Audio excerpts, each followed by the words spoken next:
आदरणीय अग्रजहरू, प्रिय साथीहरू, सबैजनामा नमस्कार अनि सेवारो। उथलपुथलकारी आदिमय र कोलालमय दिनहरूपछि हामी सामान्य अवस्थामा फर्किने प्रयास गरिरहेका छौँ। एकातिर हामीसँग भदौ 23 गतेको जेन्जी आन्दोलनले दिएका सन्देश, निर्देश र पाठहरू छन्। अर्कातिर भदौ 24 गतेको वितण्डाले हाम्रो बीचमा छोडेको अनेकन प्रश्न, संशय र पीडाहरू छन्। अहिले पनि मेरा आँखामा भदौ 23 र 24 गतेको दृश्यहरू झल्किरहेको छ।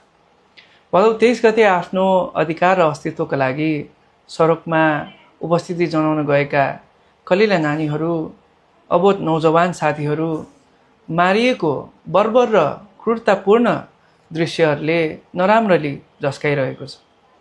मेरो मनमा अहिले पनि प्रश्नहरू छन्। जेनजीले अस्तित्व र अधिकारको कुरा गरे, भ्रष्टाचारमाथि प्रश्न उठाए। केही प्रश्न गलत थिए? किन बर्बर दमन गरियो? म फेरि पनि उहाँहरूप्रति भावपूर्ण श्रद्धाञ्जली अर्पण गर्दछु र घाइतेहरूको शीघ्र स्वास्थ्य लाभको पनि कामना गर्दछु। त्यही आवरणमा भदौ 24 गते गरिएको तोडफोड, आगजनी, लुटपाटको दृश्यहरूले हामीलाई असह्य पीडा दिइरहेको छ। मलाई विश्वास छ यसरी जेन्जीहरूको आन्दोलनमा घुसपैठ गरेर राष्ट्रिय क्षति गराउनेहरू कानुन अनुसार नै दण्डित हुनेछन्। 24 गतेको घटनासँग मेरो मनमा कैयन प्रश्नहरू छन्। रातो र चन्द्र सूर्य अङ्कित हाम्रो प्रिय राष्ट्रिय झन्डा बोकेर हिँडिरहेकाहरूले हाम्रा राष्ट्रिय सम्पदा र सम्पत्तिहरूमाथि किन आगो लगाए? उनीहरू को थिए? कसले पठाएका थिए? कहाँबाट आएका थिए? हाम्रो सुन्दर र सुनिश्चित भविष्यको लागि पनि हामीले यसको उत्तर खोज्नु नै पर्छ। सबैभन्दा बढी त हामी युवाहरूले नै खोज्नुपर्ने मैले देख्दछु। तर अब यहाँनिर एउटा सत्य के हो त भन्दा इतिहासलाई मात्र बोकेर हिँड्दा हाम्रो वर्तमान पनि गुमाउँछौँ। भविष्य अनिश्चिततातर्फ उन्मुख हुनेछ। अतीतमा बाँचिरहनु भनेको पीडामा बाँच्नु पनि हो। सँगै यो पनि सत्य हो कि इतिहासबाट जो केही सिक्दैन, समीक्षा गर्दैन, उनीहरूले भविष्यमा पनि उस्तै शास्ति बेहोर्नुपर्ने हुन्छ। हामी खरानी टकटकाउँदै उठ्नुपर्छ, तर सुन्दर भविष्यका लागि समीक्षा र आज भएका कमजोरीहरूको पनि स्वीकारोक्ति सहित उठ्नुपर्छ। मैले फर्केर हेरेँ, म पनि सक्रिय राजनीतिमा आएको करिब 1-2 वर्ष भएछ। अति आदरणीय इलामेली जनताको जनप्रतिनिधिको रूपमा, प्रतिनिधि सभा सदस्यको रूपमा झन्डै 1.5 वर्ष काम गर्ने अवसर प्राप्त गरेँ। त्यस हिसाबले यो अवस्था निर्माणमा मेरो पनि अलिकति भूमिका रह्यो होला।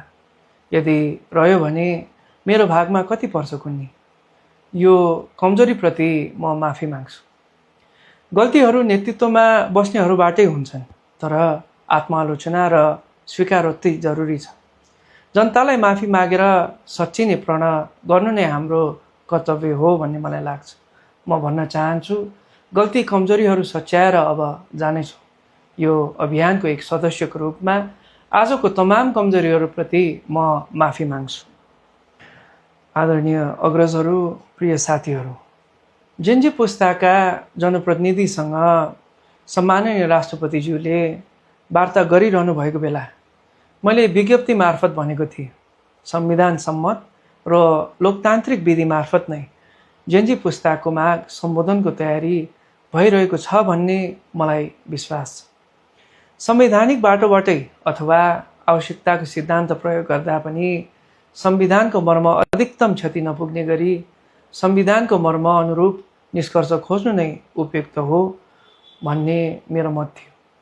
मैले भनेको थिएँ, हाम्रो अग्रज, तपाईँ हाम्रो बलिदान र सङ्घर्षबाट प्राप्त राजनीतिक तथा संवैधानिक व्यवस्थालाई भत्काउने र असफल मुलुक बनाउने अनि जेन्जी पुस्तालाई सुन्दर भविष्य निर्माणबाट विमुख गर्ने प्रयासप्रति जेन्जी पुस्ता सजग रहनुपर्छ। मैले प्रिय जेन्जी साथीहरूको अडान सुने, भिडियोहरू हेरेँ। संविधान र व्यवस्थाप्रति तपाईँले जुन अडान र प्रतिबद्धता जनाउनु भयो, म त्यो अडानप्रति हार्दिक सलाम र सम्मान पनि व्यक्त गर्न चाहन्छु। फेरि पनि हामीले हाम्रो संविधान र व्यवस्थाको रक्षा गरेर अघि जानु छ।